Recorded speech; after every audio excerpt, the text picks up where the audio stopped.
imano-mano pagbutan. Ako naman siya giko ang gahapon niya. Gibabad ko na lang 24 hours. So, bago ko siya ilutbutan din sa mga ano. And then, lagyan ko ng pangalan.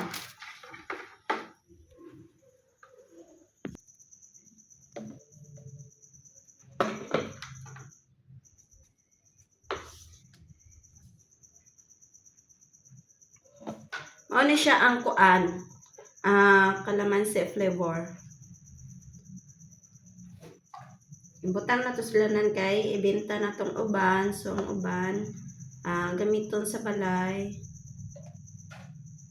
So, benta natin sa tindahan.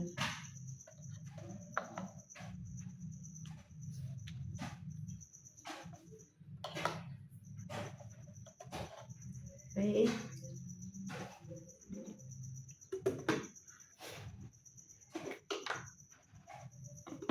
Makasave good mo pag ito yung gamitin nyo. So, gawin nyo na lang. Tapos, stock nyo stock nyo para may gamitin kayo panghugas ng pinggan. Hindi na kayo bili ng bili.